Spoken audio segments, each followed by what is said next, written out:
What's up, guys? I'm Cody Brockway, and you're back here for another episode of Brockway's Vinyl Bytes. Woohoo! And of course, we have Mr. Kermit the Frog as per usual. Say hi, Kermit.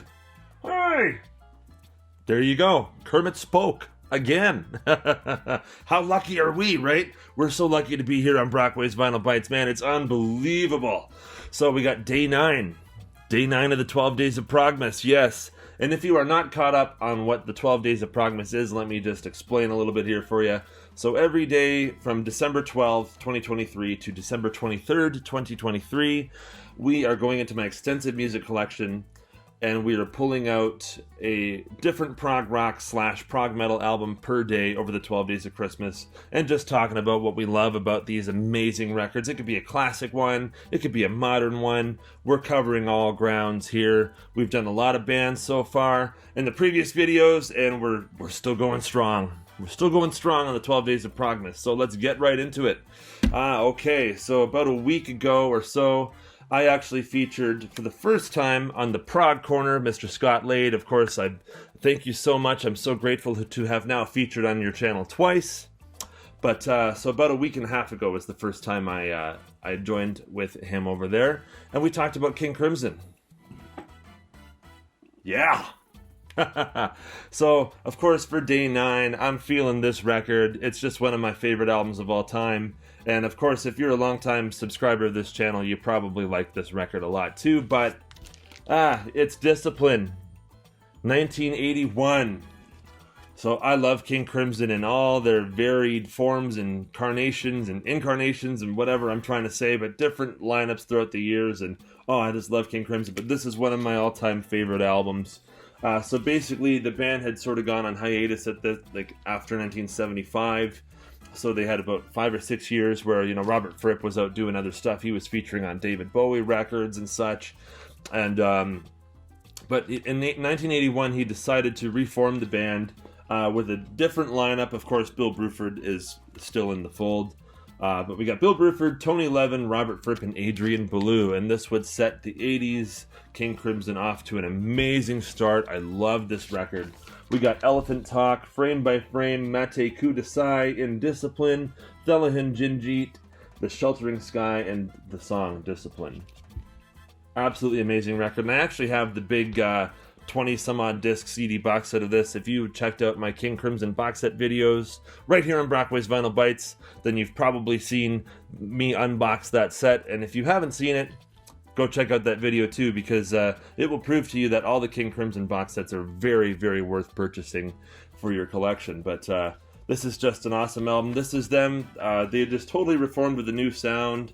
Robert Fripp's got all these cool guitar devices going on, these echo machines and things, and having Adrian Belew there as an extra guitar player with him too, and of course Adrian Belew does all the lead vocals as well. Tony Levin, the presence of him on this record too is just absolutely incredible. He does the Chapman stick, he does the bass, and occasionally background vocals, but then we got Bill Bruford. What can you say? What can I possibly say about Bill Bruford that I already haven't said here and on the Prog Corner? Oh, I just love Bill Bruford. Of course, Bill Bruford was in Yes. And then, of course, John Wetton, who was formerly in King Crimson a couple years before this, was in Asia. I couldn't locate my King Crimson shirt, but I could locate this one, so I wanted to wear this one. But yeah, this is a masterpiece album. Then, of course, right after this came out Beat, and then Three of a Perfect Pair too.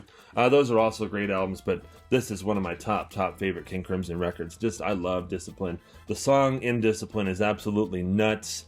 What Bill Bruford is playing on the rhythm with that, you just first time I ever heard that, I was probably 5 or 6 years old, because my dad played it for me, and I just still, 15, 20 years later, still wrapping my head around what the heck Bill is playing on that. I love it so much. He's just awesome, and he's on another level, man. Bill Bruford is one of my all-time favorite drummers. He's on a level of his own. Of course, I'm a drummer, so he's a big influence on me. But this whole band, everyone, Robert, Tony, Bill, Adrian, just classic. And all the previous lineups are great too. Michael Giles, Greg Lake, John Wetton, so on and so forth, Jamie Muir. But we're talking about Discipline, and I love Discipline. It's a 10. It's a 10 for me, for sure. Classic, amazing record. I could listen to it over and over. And a funny story about this is I actually own a record store in Caledonia, Ontario, Canada. We're called Second Chance Records, located at 20 Argyle Street North, Caledonia, Ontario, Canada, like I said. But a couple years ago, I had a young lady come in, and she was just probably in her mid-20s, and she was actually from the UK. She had a English accent, a British accent, and she came in and she was like, "My name is Lily Davies, and I'm just down here." I guess it was for the holidays or something. It's been a couple years now, but she said, "I'm just down here visiting family, and I'm just going, oh wow, I think your store is really cool, etc., etc." My uncle was a producer way back in the day. His name was Rhett Davies, and Rhett Davies, yeah. Wow, yeah, Rhett Davies. I've seen that name before, and then I looked it up online while she was there, and I looked up what her uncle's credentials, because she had mentioned that he had done Talk and stuff, but then I saw that he did this album, and he had involvement with Genesis' Selling England by the Pound album, which is, don't even get me started on that. I love it so much, but he produced this album with the band. As you can see, his name is Rhett Davies. I don't know if that's coming into focus or not, but Rhett Davies produced this, and Rhett Davies was her uncle. And I was like, okay, you need to be aware that your uncle has produced a couple of my favorite albums of all time, including, I think he was an engineer or something on the Genesis album, and he was on production for this. And I pulled out this record for her. I said, "Your uncle produced this amazing record." And she said, "I'd never heard it before." I was like, oh. So I put it on for her in the store, and I'm like, "I love this album so much."